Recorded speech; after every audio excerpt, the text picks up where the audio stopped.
सभी बच्चों को मेरा स्नेह भरा नमस्कार।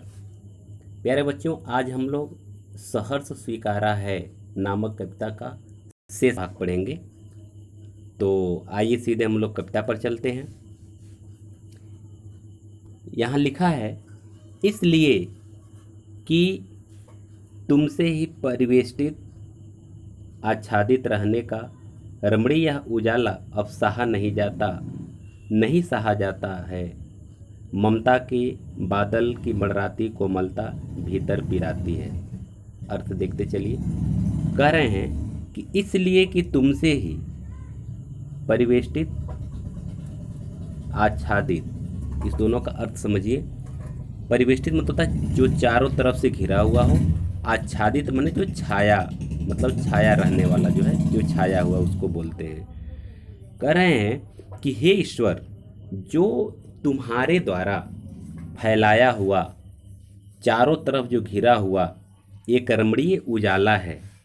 रमणीय उजाला का तात्पर्य है कि इस संसार में तुमने जो एक सुंदर एक संसार का निर्माण किया है, जो चारों तरफ सौंदर्य बिखेरा है, और एक उजाला जो तुमने बिखेरा है, यह उजाला अब हमसे सहा नहीं जाता। अर्थात तुमने इस संसार को अपने माया से रचा है।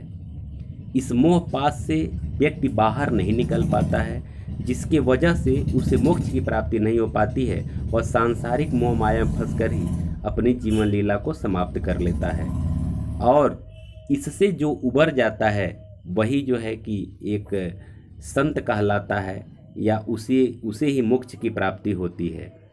तो इसलिए हे ईश्वर, तुमने जो कुछ भी अपने मोह माया से, अपने ममता से, या फिर अपने प्रेम से जो इस संसार को बनाया है, इसे रमणीय बनाया, सुंदर बनाया, यह उजाला चारों तरफ जो फैला हुआ है, और इसी में पूरी दुनिया समाहित है, मैं भी इसी में समाहित हूँ, लेकिन यह उजाला अब हमसे सहा नहीं जाता, क्योंकि मैं तुमसे दूर होता चला जा रहा हूँ। मैं इस सांसारिक मोह माया में फंसकर भटकता चला जा रहा हूँ, मैं तुमसे दूर होता चला जा रहा हूँ, इसलिए हमसे अब ये सहा नहीं जाता है, नहीं सहा जाता है। ये 2 बार इसका वर्णन किए हैं, अर्थात अपने अनुभूति बताते हैं कि हमसे बिल्कुल भी नहीं सहा जा रहा है। आगे कहते हैं कि ममता के बादल की मडराती कोमलता भीतर पिराती है। कह रहे हैं कि जो ममता का बादल है हमारे हृदय में, उसके अंदर जो कोमलता है वह अंदर हमें पिराती है। पिराने का मतलब होता है तकलीफ देना, दुख देना। यह हमें तकलीफ दे रही है, दुख दे रही है। माने तुम अपने माया से जिस संसार की रचना किया है, यह संसार, जो इस संसार के लोग इस मोह माया में फंस करके और इसी में विलीन हो गए हैं, यह हमें बहुत दुख दे रही है, बहुत तकलीफ दे रही है। मैं इससे बाहर निकलना चाह रहा हूँ। आगे कहते हैं, कमज़ोर और अक्षम हो गई है यह आत्मा, छटपटाती छाती को भवितव्यता डराती है, पहलाती सहलाती आत्मीय बर्दाश्त नहीं होती। आगे कहते हैं, यहाँ देखिए, कमज़ोर और अक्षम हो गई है आत्मा, माने हमारी आत्मा कमज़ोर हो गई और अक्षम हो गई है। मतलब इस संसार के मोह माया में फंस करके मैं भटक गया हूँ, और हमारी आत्मा कमज़ोर हो चुकी है। और आगे कहते हैं कि भवितव्यता का तात्पर्य होता है भविष्य की आशंका, भविष्य का डर, आने वाले समय का डर। कह रहे हैं कि हमारा भविष्य कैसा होगा, हमारे भविष्य का जो आने वाला जो समय है यह कैसा होगा, यह मुझे बहुत डराती है, और हमारे हृदय में, हमारी छाती में छटपटाहट पैदा करती है, हमारे हृदय में छटपटाहट पैदा करती है।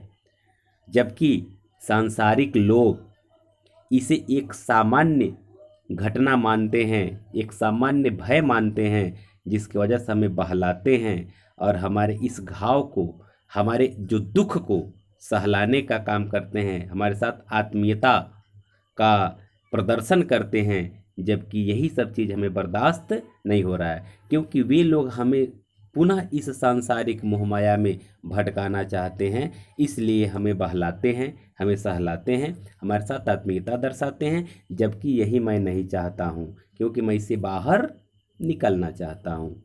आगे कहते हैं कि सचमुच मुझे दंड दो कि हो जाऊं पाताली अंधेरे की गुहाओं में विवरों में।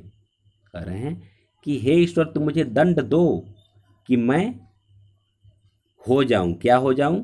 पाताली अंधेरे की गुहाओं में विवरों में, धुएं के बादलों में बिल्कुल मैं लापता हो जाऊं, धुएं के बादलों में लापता हो जाऊं। पाताली अंधेरे की गुफाओं में या उसके विवरों, गुहाओं मने होता है गुफा और विवरों मने होता है छिद्र या बिल, ठीक है ना। तो कह रहे हैं कि पाताली अंधेरे की गुफाओं में या उसके छिद्रों में मैं विलीन हो जाऊं, या धुएं के बादलों में मैं लापता हो जाऊं, कोई मुझे देख न सके, ऐसे जगह तुम मुझे भेज दो दंड दे करके कि कोई मुझे देख न सके। या तो मैं पाताली अंधेरे की गुफाओं में या छिद्रों में समाहित हो जाऊं, या फिर धुएं के बादलों में लापता हो जाऊं, ताकि ये सांसारिक लोग हमें देख न सकें और पुनः हमें सांसारिक मोहमाया में न बांधें और न बांधने का चेष्टा करें।